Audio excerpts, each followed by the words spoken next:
Do you have a toxic relationship with your scale?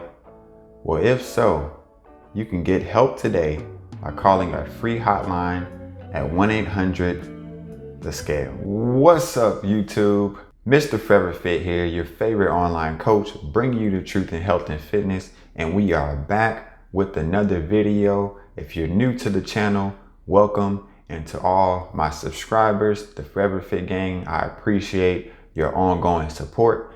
We're going to talk about how often should you weigh yourself today, and also why, and also how. Okay, I know how it is with the scale, and I have these conversations multiple times with my clients, and I want to help you today so that you can have a better relationship with your scale and it can be something that actually benefits you on your journey instead of hindering you. So stay tuned. Before we get started, cue in.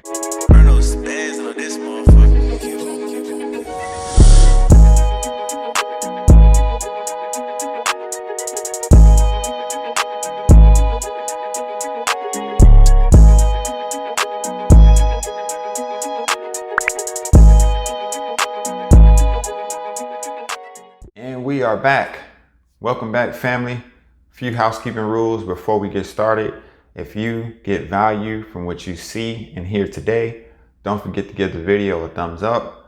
Also subscribe to the channel if you'd like to receive updates when I post, and never miss a video again. All right, so here's what we have here today. The first thing that I want to cover is how often we should weigh ourselves. That's the title of this video. So we'll definitely cover that first. And then of course, I'm going to give you a little more, got to give you a little more than you asked for. So we're going to talk about some other things that play into why you should weigh yourself as often as I'm going to recommend. All right, so let's get into it. How often should I weigh myself? What I found as the best time frame, the best frequency, once a week. Once a week. Now, there are some coaches who recommend that you weigh yourself daily and then take the average for the week, but we're all about making things simpler. So you can actually weigh yourself once a week, okay? And there are certain things that you have to do to make sure that that data is accurate, but all you need to do is weigh yourself once a week, okay? And you want to look at the number more so as something to show that you're headed in the right direction, not necessarily looking for a specific number. So example, a lot of times, one thing that happens is when somebody reaches out to me for coaching, they'll say, I want to lose X amount of pounds. I want to lose 30 pounds. I want to lose 20 pounds. They have an exact number of how much weight they want to lose. And that's fine.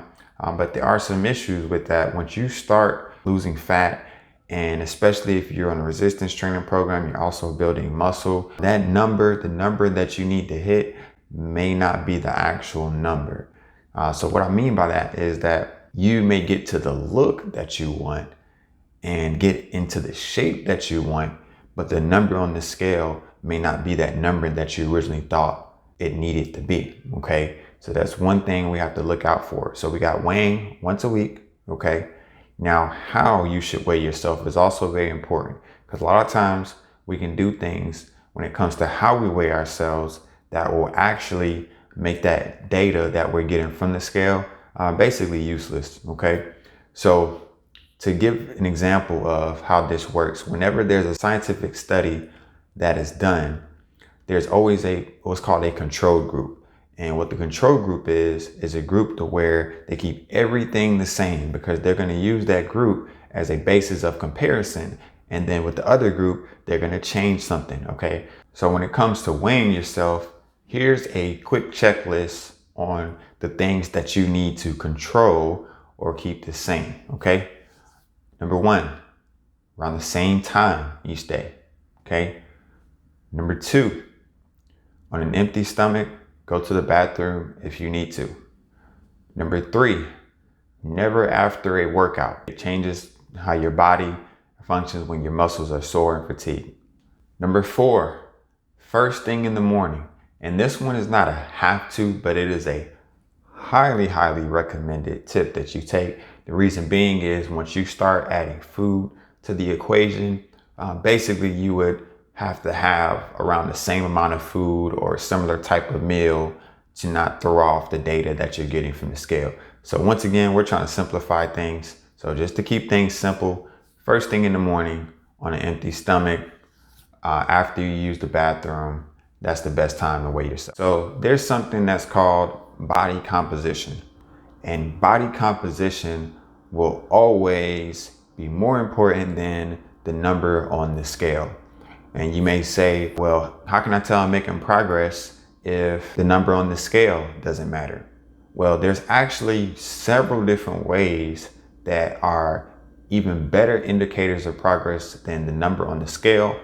And let's talk about some of those. So the first one is the mirror, okay? Looking in the mirror, seeing how your body's changing, that's a great indicator of progress. Another one are inches, okay? You can actually measure yourself. Your waistline can be changing. So a lot of times my clients say the scale's not moving a lot or as much as they thought it would, but they're still satisfied because they may have lost several inches in their waist, which is an indicator of progress. Also, getting stronger in the gym. So for the individuals who are training, that's great to show that you're building muscle and that you're changing your body composition. Also, your clothes, okay? Your clothes will start to change as far as, how they fit on you, how they feel. They'll start to fit a lot better. And if you have really, really big clothes, they'll of course start to hang real loose. Those are great indicators of progress. The scale is never the end all be all. And while we're on the topic of the scale and on the topic of body composition, I will like to throw in there that scale that you saw at the beginning of the video. That is a really, really good scale. I've been using it for years. It's a smart scale, okay? So it actually shows metrics that your average scale doesn't show, such as your BMI, such as your muscle mass, such as your body fat percentage, such as your water percentage, your bone mass, right? All these things. And you can actually download an app and actually read this data. So that alone will help you to get a better understanding of what's actually going on and have a better relationship with your scale. So what I'll do is I'll have a link. I'll drop it down in the description. It is an affiliate link, so I will receive a small commission at no additional charge to you. And that helps to support the channel and allows me to keep making videos like this one. So I hope through this video that you've gotten some valuable information to where you have a better relationship with the scale.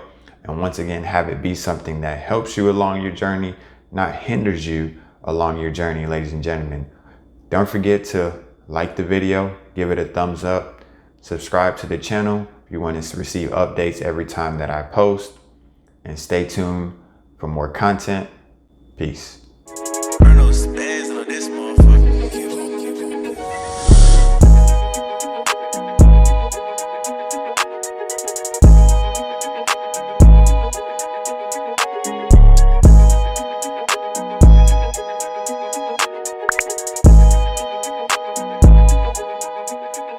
You